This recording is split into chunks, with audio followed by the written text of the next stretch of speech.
Día 4 de la lectura del libro Cómo sanar tu historia familiar, de Rebecca Linder. Y bueno, antes de empezar con la lectura de hoy, te hago la invitación para que te unas al club de lectura, que en la descripción tienes el enlace de acceso, así como para que también conozcas los programas de acompañamiento donde ayudo a las personas a conectar con su poder interior. Y bueno, sin más dilación, empezamos capítulo 3 y este vendría siendo el paso número 3, superar el Día de la Marmota. La película El Día de la Marmota, interpretada por el actor Bill Murray, describe la vida de un hombre que se despierta para volver a experimentar el mismo día una y otra vez. Al principio le frustra tener exactamente las mismas experiencias a las mismas horas. Con el tiempo, sin embargo, perfecciona el día y aprende las lecciones que le permiten avanzar. Al final de la película, el personaje de Bill Murray está más que agradecido por la información que ha obtenido al esforzarse por avanzar. Para liberar aspectos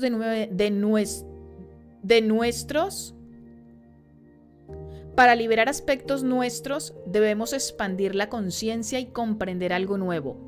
Cuando no lo hacemos, vivimos nuestras propias versiones del Día de la Marmota y nuestra familia también. Si la fórmula del cambio es tan fácil, aprender la lección, entonces ¿por qué es tan difícil transformar nuestra vida? ¿Por qué no buscamos información tratando de descubrir algo más de nosotros, disponiéndonos a mirar en lo profundo de nuestra conciencia para poder crear algo nuevo? ¿Por qué la mayoría vivimos nuestra propia versión de una antigua reposición de televisión y parece que nunca salimos del mismo episodio? La principal razón posiblemente sea que el cambio no suele ser cómodo. Implica abandonar nuestros espacios emocionales seguros, sanar nuestros miedos y liberar el sufrimiento, que suele ser nuestra mayor preocupación. Para buscar en nuestro corazón o hacernos conscientes, debemos comprender lo que nos asusta, mirar hacia el pasado y sentir nuestro dolor. Carl Gustav Jung dijo en una ocasión: el crecimiento de la mente es la expansión del rango de conciencia y cada paso de avance ha representado un logro de lo más doloroso y laborioso. Catherine Black, la autora de Mothering with It Made, yo no sé si yo estoy pronunciando esto bien y no, aquí no dice cómo se traduce este libro. Entonces dice, escribe: el examen de nuestra historia tal vez requiera una inmersión en aguas oscuras, pero al explorar esas aguas podemos dejarlas atrás, así como el miedo que nos despiertan. Muchas veces sabemos que tenemos que cambiar algo, pero no tenemos ni idea qué tenemos que hacer. Y entonces nos asustamos porque nos sentimos confundidas. Así que creamos resistencia al cambio. Sin embargo, cuando no cambiamos nada, acabamos en un escenario del tipo de el Día de la Marmota, pues vuelve a repetirse el ciclo del miedo y la resistencia. Para romperlo debemos tener fe en que el dolor pase y sea temporal. El tercer paso del proceso de sanación, que es el tema de este capítulo, te ayudará a desarrollar esa fe. También puede ser la parte que requiera más esfuerzo, pues implica realizar 4 movimientos arriesgados. Primer movimiento: salir de tu zona de confort y enfrentarte a tus miedos. Segundo movimiento: esforzarte por descubrir cualquier necesidad insatisfecha o cualquier inseguridad emocional que te ponga freno y sanarla mirando en tu interior. Tercer movimiento: comprometerte a dejar de engañarte y de manipular las situaciones. Y cuarto y último movimiento: luchar contra la urgencia de tener siempre el control y sustituir esa tendencia con confianza en ti. Salir de tu zona de confort, que es el primer movimiento. Claude Bernard, psicólogo del siglo XIX, dijo en una ocasión: el hombre no puede aprender nada a no ser que vaya de lo conocido a lo desconocido. En otras palabras, el crecimiento exige que vayamos más allá de nuestras zonas de confort. Hace pocos años, un amigo me contó una historia que sirve para ilustrar este punto. No sé si los hechos son reales ni dónde se originó el cuento, pero su significado es fantástico. Durante la Segunda Guerra Mundial, apresaron a un hombre y le metieron en un campo de concentración. Este hombre violó una de las reglas y fue llevado a un oficial para ser castigado por su acción. El oficial señaló una puerta negra y dijo: tienes dos opciones. Puedes atravesar la puerta de la izquierda y ver qué hay al otro lado, o puedes quedarte ahí frente al pelotón de fusilamiento. El prisionero eligió ponerse delante del pelotón de fusilamiento. Le dispararon y murió. Un guardia que estaba junto al oficial le preguntó: ¿qué hay detrás de la puerta negra? El oficial respondió: libertad. Hubo un momento de silencio. Luego prosiguió: si alguien tiene el coraje de enfrentarse a lo desconocido, merece su libertad. También comentó que todos los que se habían visto ante esa elección habían elegido el pelotón de fusilamiento. ¡Guau, chicas! Este es un pedazo de historia, por Dios. ¿Por qué será que lo conocido parece mucho más seguro que lo desconocido? La puerta negra para mí significa enfrentarnos a lo que nos da más miedo. Para muchos de nosotros, salir de nuestra zona de confort significa atravesar un portal así. Como la libertad es lo que todos queremos naturalmente, dar esos pasos inciertos es un requisito para conseguir el tipo de felicidad que buscamos. Aprender a no resistirse. Las experiencias de la vida a menudo nos obligan a salir de nuestros patrones familiares o zonas de confort y atravesar la puerta negra. Cuando esto sucede tenemos dos opciones. Podemos resistirnos o avanzar sin mirar atrás. Yo he aprendido que cuando las circunstancias nos presionan a cambiar, poner obstáculos siempre resulta más doloroso. Esta verdad se ilustra con una sencilla batalla que tuve con mi hijo hace unos años. Una tarde llegó con una pequeña astilla en la mano, así que cogí las pinzas y empecé a explicarle que teníamos que sacar la astilla. Estaba aterrado. Me pasé una media hora intentando infructuosamente que se sentase quieto y al final lo sujeté y se la saqué. Su terror producía cantidades extraordinarias de resistencia a una experiencia pequeña e insignificante. El asunto podría haberse gestionado fácilmente, sin embargo, como su miedo generaba resistencia que le produjo dolor y trauma, lo que hubiera sido un instante aparentemente insignificante se convirtió en un drama. Eso es lo que sucede con los patrones familiares que alimentamos y que no queremos cambiar. Cuando intentamos apartarnos de lo inevitable porque tememos la incomodidad, experimentamos una enorme angustia. Tal vez lo más importante que debamos entender sea que nuestros comportamientos disfuncionales suelen formar parte de nuestras zonas de confort familiares. A veces estamos tan acostumbrados a rutinas desagradables que luchamos por mantenerlas simplemente porque las conocemos muy bien. Tendemos a elegir el dolor porque conocemos sus parámetros, como el hombre que se enfrentó al pelotón de fusilamiento. Tememos que lo desconocido sea peor, así que nos quedamos atrapados en situaciones negativas y nos resistimos a alterarlas porque en realidad lo incómodo es cómodo, una paradoja total. De hecho, algunas personas no se sienten cómodas cuando tienen lo que quieren, pues no están acostumbrados a la maravillosa sensación de una dicha abundante. Si verdaderamente anhelamos cumplir nuestros sueños, debemos tener en cuenta que tenemos que movernos más allá de nuestras zonas de confort. Busca el confort en tu historia. Curiosamente, si estás a punto de empujar los límites de tu zona de confort y de embarcarte en el proceso de sanación, un buen sitio para comenzar es el trabajo de la historia familiar. Ya has aprendido que los comportamientos negativos suelen surgir de tradiciones familiares, así que los comportamientos positivos también tienen un origen similar. Estudiar tu pasado para promover el cambio puede resultar doloroso, pero también sanador. El simple trabajo de explorar el pasado consuela a muchas personas que utilizan entonces esa sensación para salir de ciclos peligrosos y negativos. Conocer tu historia familiar te ayudará a relacionarte con tu familia y a entender cómo has llegado a ser lo que eres, y esto sirve para que el grupo sane colectivamente. Por esta razón, esta exploración es un medio poderoso e importante para unir las generaciones del pasado a las del presente y el futuro. Los participantes de este trabajo experimentan gran satisfacción y alegría al descubrir nombres e historias de sus predecesores. Algunos se encuentran un antepasado famoso y muchos descubren historias de privaciones. Al saber más de nuestros antepasados, nuestro corazón se acerca a ellos naturalmente y sentimos más la pertenencia. Muchas personas dicen que crecen espiritualmente al considerar la posibilidad de la vida tras la muerte y de poder relacionarte con sus seres queridos en el otro lado. Este vínculo es el tipo de bendición que normalmente queremos buscar, aunque tengamos que salir de nuestra zona de confort y realizar unos cuantos cambios antes de poder sanar y empezar a ser un reflejo de nuestra historia familiar positiva en vez de la negativa.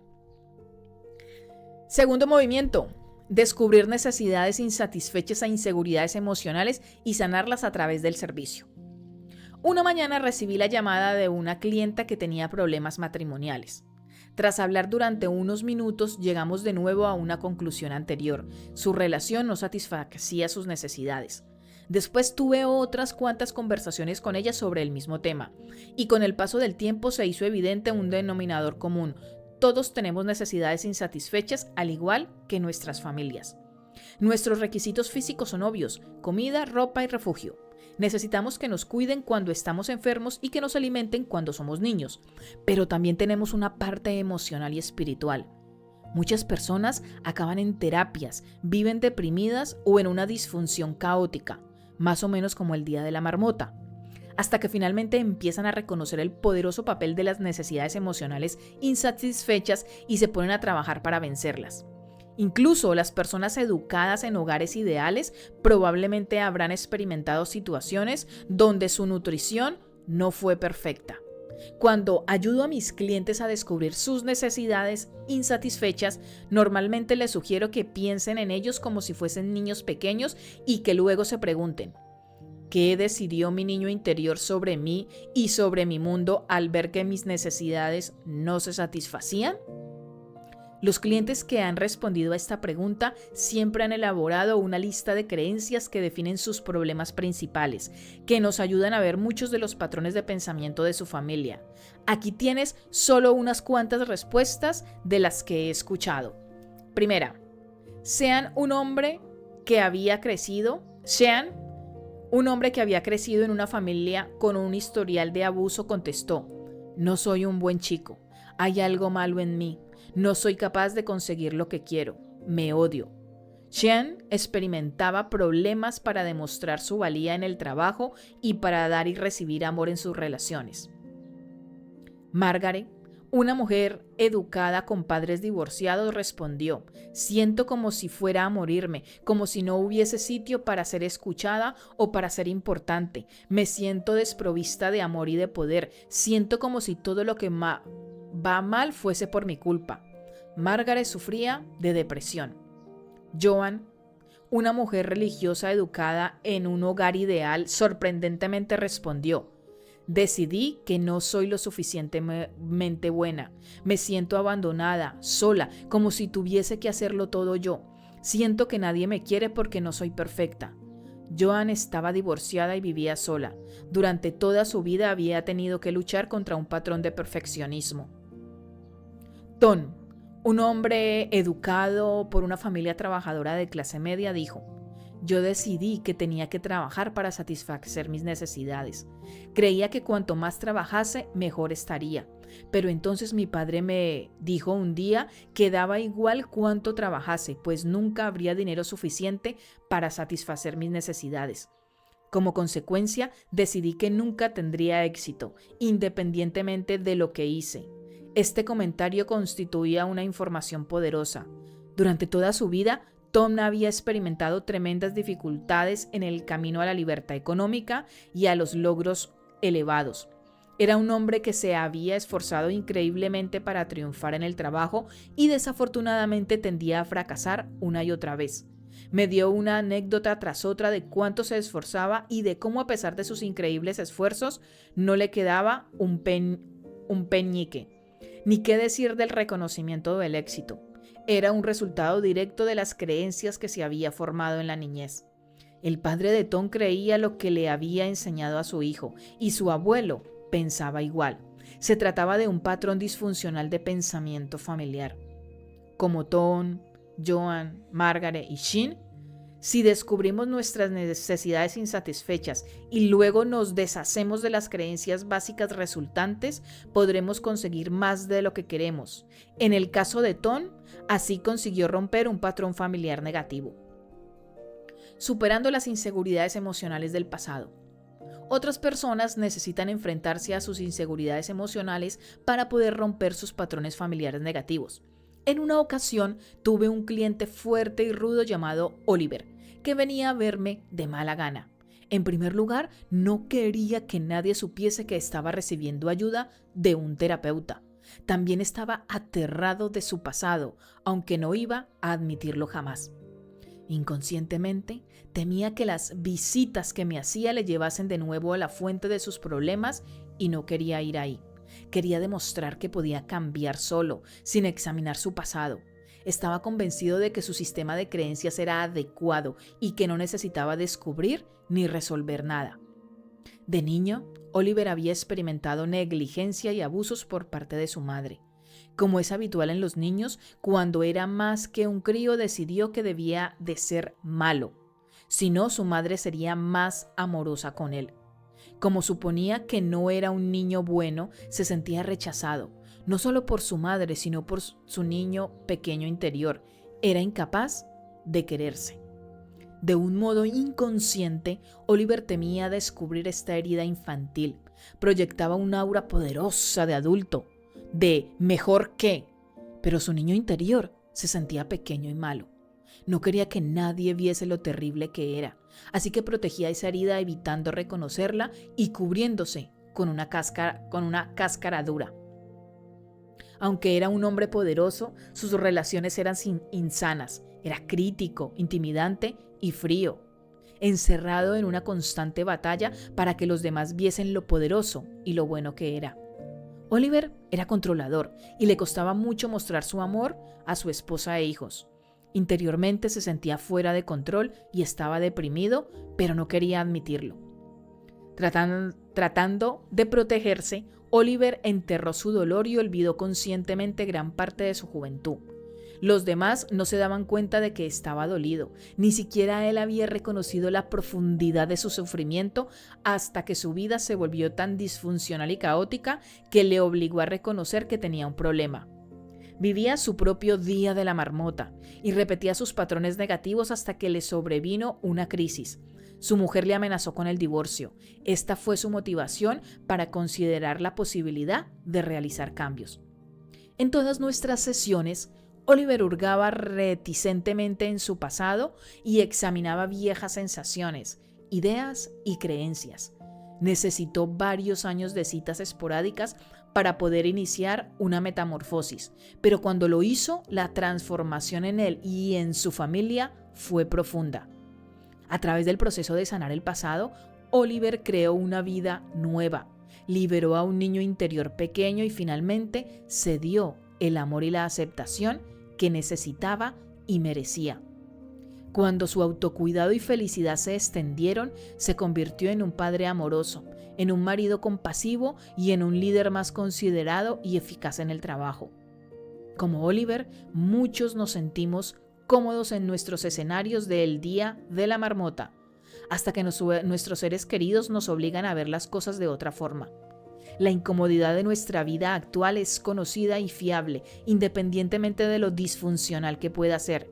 Es frecuente que tanto nosotros mismos como las personas que queremos prefiramos no cambiar. Además, muchos sabemos que al sanarnos y sanar nuestras historias familiares, las cosas generalmente empeoran antes de mejorar. Estos altibajos emocionales pueden ser difíciles de gestionar. Es como limpiar los armarios de casa. Lo sacamos todo fuera, generamos un follón y a veces pasan días hasta que somos capaces de volver a tener la habitación ordenada. Sin embargo, cuando terminamos, el orden es mayor que antes. Del mismo modo, romper esquemas casi siempre forma parte del proceso de limpieza emocional. Aquí tienes otra forma de pensar en este difícil viaje.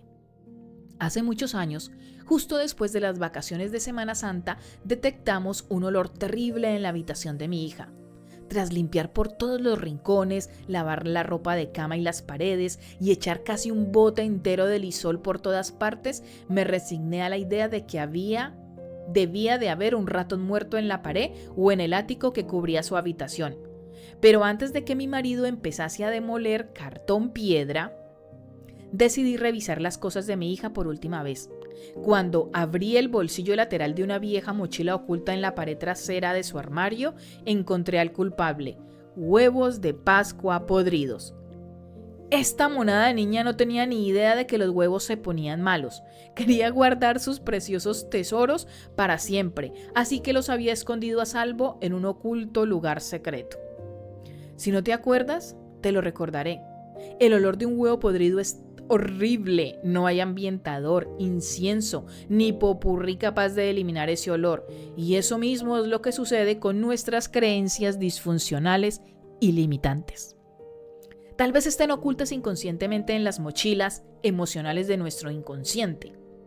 ¿Cómo supe que tenía que buscar algo putrefacto en la habitación de mi hija? ¿Por el incómodo olor? ¿Cómo sabemos que debemos buscar procesos y supuestos podridos que apestan nuestra vida? ¿Por nuestra incómoda realidad? Cuando no limpiamos nuestros armarios emocionales y no somos honestos con nosotros mismos sobre nuestras emociones, nuestros asuntos podridos pueden influir incómodamente en las vidas de los demás. Nuestra indisposición a cambiar puede terminar en divorcio, en el fracaso de una relación, en abuso, negligencia, alcoholismo, infidelidad, etc. Cuando dejamos sin resolver creencias básicas de falta de valía, naturalmente tendemos a centrarnos en nosotros. Si nos enfocamos en sanar nuestro corazón y en arreglar nuestros líos, nuestra honesta mirada al interior podría ser útil y productiva. Al arreglar nuestros sentimientos básicos con amor, nos tenemos más cariño, que nos purifica la vida y nos otorga la capacidad de amar y de servir a los demás. El poder del servicio. Albert Einstein dijo en una ocasión: solo merece la pena vivir la vida por los demás. Cuando te hayas trabajado, sanado tus enfermedades emocionales y descubriendo tus necesidades insatisfechas, la forma más rápida de avanzar y de encontrarte más feliz es ocuparse de los demás. El contento suele ser proporcional al servicio que ofrecemos gratuitamente. Mucha gente defiende que el camino a la felicidad pasa por actos desinteresados de amabilidad y amor. Mi marido y muchos otros han descubierto que cuando experimenta problemas de baja autoestima, realizar un acto de servicio le cambia el humor positivamente y su autoestima crece. Y no se queda ahí la cosa. También he descubierto que cuando ofrece una ayuda amorosa a los demás, muchos de los problemas que le pesaban mentalmente se resuelven de forma instantánea. Cuando nuestras vidas son demasiado disfuncionales, dar nos resulta más difícil. Pero cuando sanamos tenemos más oportunidades de alentar y ayudar a los que lo necesitan. Ayudar a los demás y alentarnos requiere a menudo que nos situemos en un nivel superior para estar más fuertes y estables y poder ayudar a nuestros vecinos, familia o amigos cuando tengan problemas. Al dejar de centrarnos en nosotros, descubrimos milagros que nuestras necesidades están satisfechas. Es otra de las paradojas del universo. Al mirar hacia afuera, nos llenamos de amor. Nos sentimos llenos al dar, servir y amar al otro. Si no nos concentramos en sanar nuestro corazón y elegimos un camino egoísta, nos podemos pasar la vida mimándonos sin conseguir sentirnos valiosos nunca, apareciendo como egoístas ante la familia y los amigos. Quizá no sirvamos ni amemos a nuestro cónyuge, no nos centremos en las necesidades de nuestros hijos o parientes, ni nos preocupemos honestamente de los amigos y de los colegas. Cuando nos replegamos hacia adentro y dejamos a los demás fuera, tenemos todas las posibilidades de que la depresión se instale en nosotros. Sin embargo, cuando nos cuidamos de verdad, Tenemos mucho que ofrecer. Cuando donamos generosamente nuestro tiempo, cariño e incluso dinero, nuestra valía personal se revela. El mundo necesita amor, y si tenemos alguna sensación real del mismo en nuestro interior, podremos serle de gran ayuda a nuestro prójimo. Reconocer que los juegos manipuladores no funcionan. En el proceso de sanación probablemente te encuentres unos cuantos obstáculos, incluso después de haber salido de tu zona de confort y de haberte enfrentado a tus necesidades insatisfechas. Esto sucede porque cuando no conocemos otra forma de conseguir lo que queremos, todos jugamos a algo. El cambio es difícil, así que a veces pasamos métodos más fáciles para conseguir amor o cariño.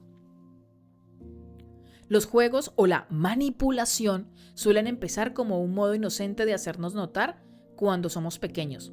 Un niño, por ejemplo, puede fingir estar enfermo para captar la atención de sus padres.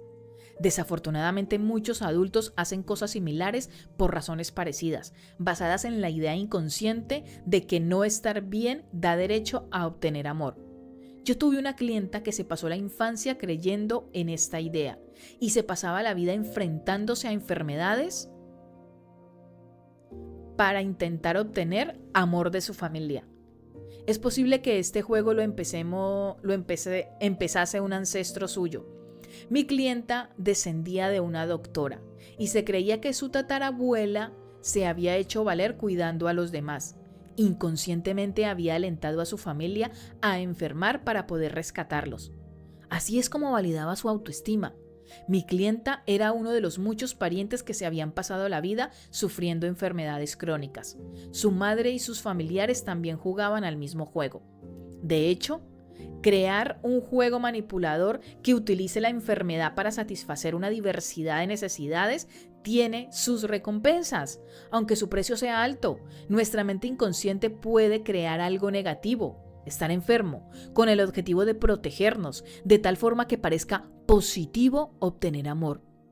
El doctor Bernie Siegel destaca en su exitosa obra que la enfermedad a veces puede ser una excusa para rechazar obligaciones, trabajos o tareas indeseadas.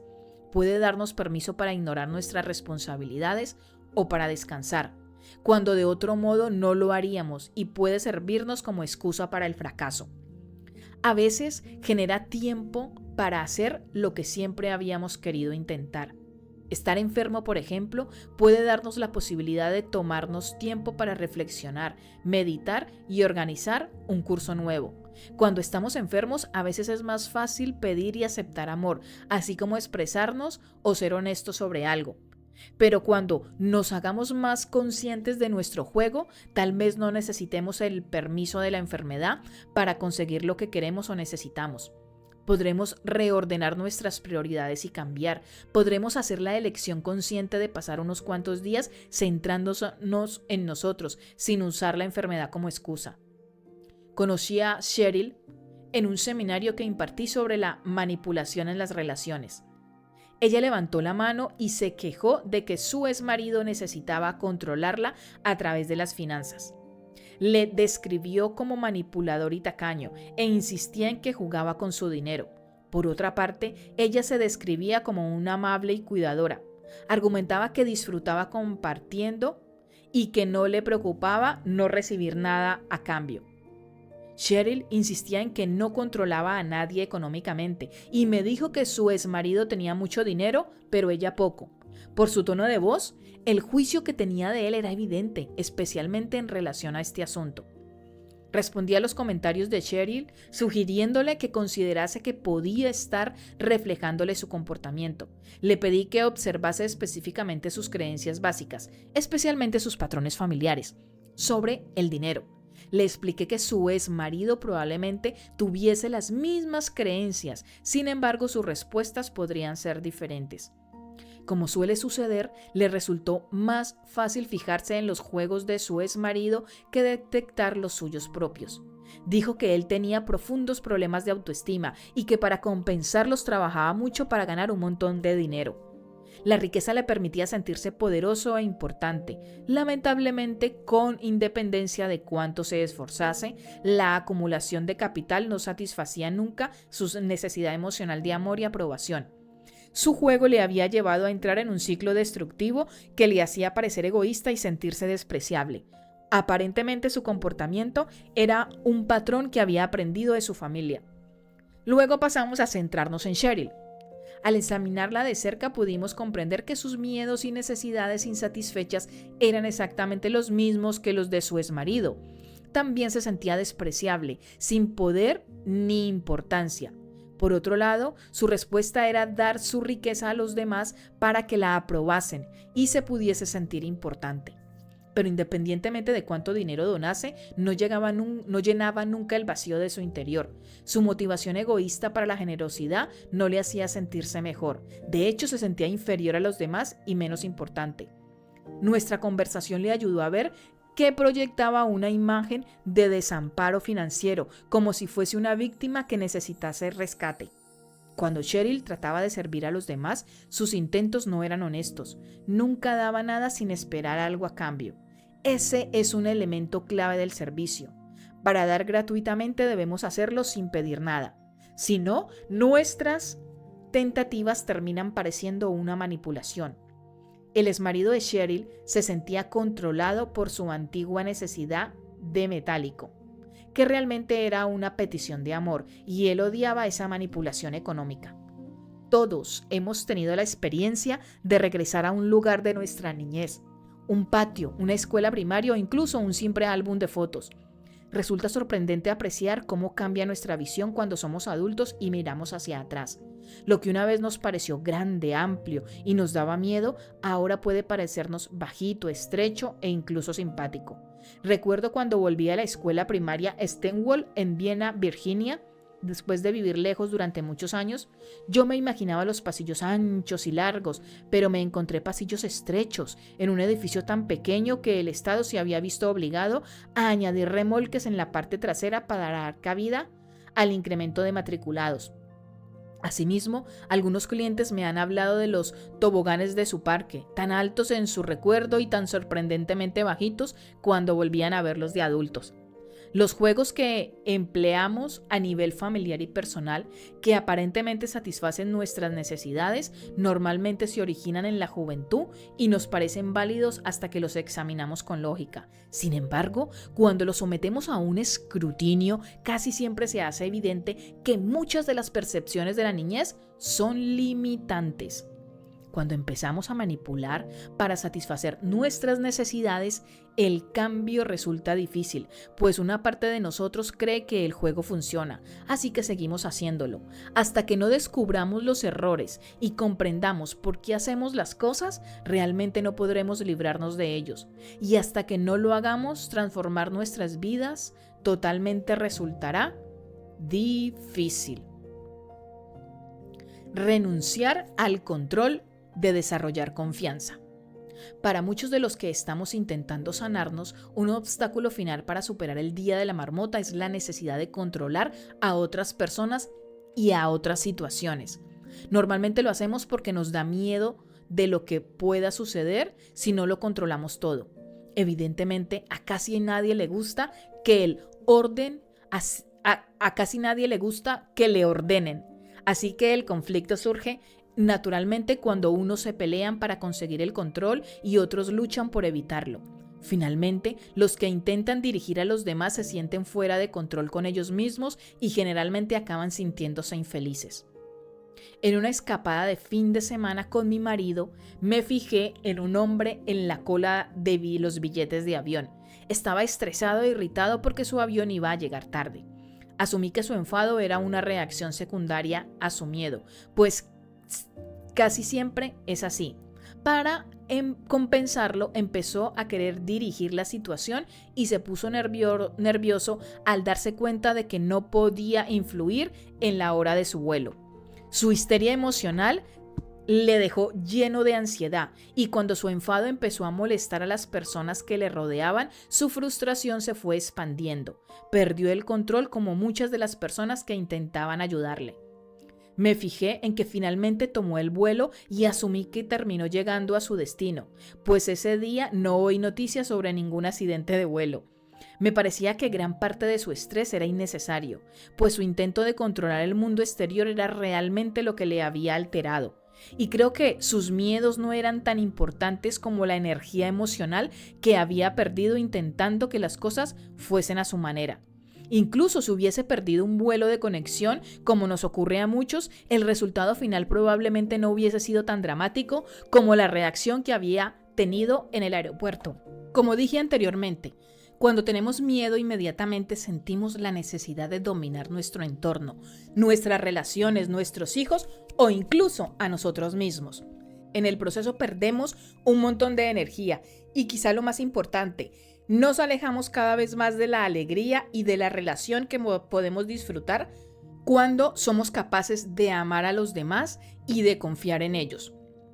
Aunque queramos tener poder en nuestra vida y ser directores eficaces de nosotros mismos, el control nunca funciona y los miedos suelen ser falsos. Cuando intentamos dirigir a las personas y a las situaciones, no estamos confiando en ellas.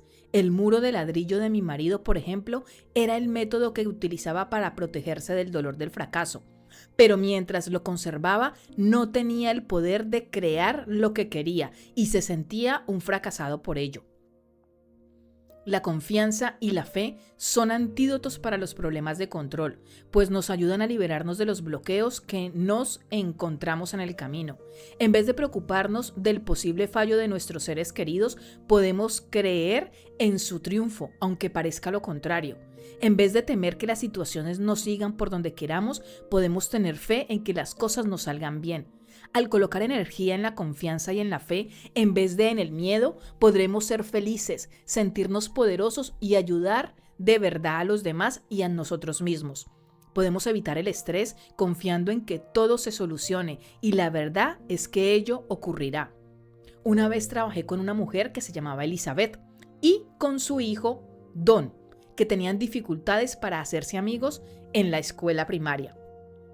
A menudo se sentaba solo en el patio durante el recreo. La familia estaba obsesionada con las normas y los horarios y compartía la opinión de que los entornos muy controlados producen libertad. Aunque Don era un niño, confiaba en una rutina rígida para sentirse seguro. Como su zona de confort se limitaba a situaciones predecibles, no se sentía seguro con la socialización no estructurada. La suya era aprendida, su madre actuaba de forma parecida. Aunque su vida social no se veía tan influida por sus creencias familiares, su necesidad de sentirse segura en un entorno controlado le impedía disfrutar de muchas actividades libres y espontáneas. De hecho, Elizabeth casi nunca participaba en actividades lúdicas y se encerraba en una rígida rutina de mucho trabajo. También se sentía deprimida, no se quería lo suficiente y estaba atrapada en una zona de confort limitada. El instinto de mi clienta por controlar a su familia procedía de experiencias intensas y aterradoras de su niñez. Su padre había abandonado a la familia cuando ella era muy pequeña y había dejado a su madre sola al cuidado de 6 hijos. Elizabeth había pasado mucho tiempo sola en casa. Al ser la benjamina, a menudo tenía que cuidar de ella misma cuando su madre trabajaba y sus hermanos estaban fuera. No solo se sentía sola físicamente, sino también emocionalmente, pues su madre se había distanciado tras el abandono de su padre. Elizabeth quería recibir amor y cariño, pero se sentía abandonada y descuidada. Con la promesa de no abandonar a su propia familia, la llenó de normas y estructuras. Le hubiese gustado que su hogar infantil hubiese sido seguro y estructurado, pero como no lo fue, quería crearlo en su vida adulta, no solo para sus hijos, sino para ella misma. Inconscientemente, sus hijos le recordaban a su pequeña niña interior, que temía estar sola. Como consecuencia, le aterraba que sus hijos creciesen y progresaran. Aunque Don no había sufrido ningún trauma a nivel personal, mientras su madre sigue teniendo miedos, él seguía sintiéndose inseguro y atrapado. Debido a los sentimientos de Elizabeth y a la adopción que Don había hecho de los mismos, ambos se enfrentaban a dificultades para crecer. Necesitaban controlar para sentirse seguros y tenían conflictos con el cambio, el control y la libertad. Cuando Elizabeth se liberó de las ansiedades de su infancia, su hijo pudo librarse de muchos miedos y sentirse más seguro consigo mismo. Ambos trabajaron juntos para sanar este patrón familiar y al hacerlo empezaron a disfrutar de vidas felices. Concretamente, las relaciones colegiales de Don mejoraron y se hizo amigo de otros niños del colegio en el recreo. Aunque se pueda encontrar seguridad en un entorno controlado, cuando nos atrapan enormes miedos y sentimos la necesidad de controlar a los demás, la situación o a nosotros mismos, nuestro progreso se bloquea y al final somos incapaces de experimentar una auténtica sensación de libertad o alegría. Y bueno, amores, aquí viene mi parte preferida y es el proceso, que son los ejercicios que nos recomienda esta autora en el libro. Así que ve por tu cuaderno, ve por tu papel y empezamos. El proceso, ejercicio número 1. Previamente respondiste a la pregunta, ¿qué es lo que más deseo en la vida ahora mismo? Tómate un minuto para confirmar que lo que crees que quieres es realmente lo que deseas. Por ejemplo, si escribiste que anhelas obtener más dinero, pregúntate, ¿por qué? ¿Qué espero conseguir al tenerlo? En un seminario, un cliente me dijo que lo que más deseaba era comprarse un rancho. Le pregunté qué iba a darle al rancho, según él, y contestó libertad. Una mujer de la primera fila sonrió, levantó la mano y explicó rápidamente que tener un rancho no hace libre a nadie. Ella había crecido en este tipo de residencia y sabía que era muy exigente y que implicaba una enorme responsabilidad que te ataba a él. Mi cliente quería independencia, no un rancho. El rancho solo simboliza su concepto de este ideal. Si encontrase una sensación de liberación interna, probablemente disfrutaría de su propia vivienda. Sin embargo, si nunca la encontraba en su interior, su situación externa daría igual, pues no obtendría lo que realmente quería. Investiga tus deseos ahora y busca con profundidad. Determina lo que realmente quieres más. Ahora pregúntate, ¿qué estoy haciendo para conseguir mi sueño? Si decides que quieres más amor o sentir que te quieres más, observa cómo intentas conseguirlo. ¿Utilizas comportamientos adictivos para sentirte mejor? Algunas personas comen o tienen sexo para sentirse cuidados, mientras que otras buscan constantemente la aprobación de los demás. Se preocupan de su aspecto, de su ropa, de su trabajo o de sus afiliaciones sociales. ¿Realmente dependes de la aprobación de los demás porque no te quieres lo suficiente? Escribe tus respuestas. Ejercicio 4. Luego pregúntate, ¿está satisfaciendo efectivamente mis necesidades este método? ¿Funciona? Investiga cuándo funcionan tus comportamientos y cuándo no. Por último, debes considerar si tus métodos para conseguir lo que quieres te están sirviendo para lograr tu objetivo. Ejercicio número 5. Aunque tal vez no te gusten tus circunstancias actuales, vivir sin lo que más deseas, identifica todas las razones por las que tu incómoda situación es, de hecho, un poco cómoda. Por ejemplo, es posible que yo quiera ganar más dinero sin trabajar tanto, pero quizás esté invirtiendo horas en el trabajo y esté experimentando dificultades económicas porque me siento bien conmigo mismo cuando tengo que trabajar para conseguir lo que quiero. O tal vez desee quererme más, pero esté cómodo con mis comportamientos adictivos que enmascaran mi dolor, así que tal vez no quiera cambiar. Haz una lista de tus falsas comodidades. Ejercicio número 6. Echa un vistazo a tu pasado. Repasa tu respuesta a la pregunta que formulé anteriormente en este capítulo. ¿Qué decidí de niño sobre la vida y sobre mí al ver que mis necesidades no se satisfacían? Tus respuestas te ayudarán a identificar tus creencias básicas. Cuando yo contemplé mis respuestas a esta pregunta, me di cuenta de que había desarrollado la creencia básica de que era mala y que los demás eran buenos. Asumí que todo el mundo menos yo veía sus necesidades satisfechas. Aparentemente, así que debía de haber algo mal en mí. Reflexiona sobre la relación entre tus creencias básicas y tus patrones familiares. ¿Es posible que tus padres o abuelos compartiesen tus ideas? Y si así fuera, ¿está limitando los patrones familiares alguno de estos supuestos? Toma apuntes durante este ejercicio. Ejercicio número 7 y último. Por último, tómate un momento para meditar. Visualízate sacando toda la energía que se encuentra entre tú mismo y lo que más quieres. Forma una figura con ella y dale un color. Observa la imagen detenidamente en tu mente. Pregúntate, ¿por qué quiero mantener esta forma? Anota mentalmente tus respuestas y luego pregúntate, ¿cómo me ayuda este obstáculo a satisfacer mis necesidades?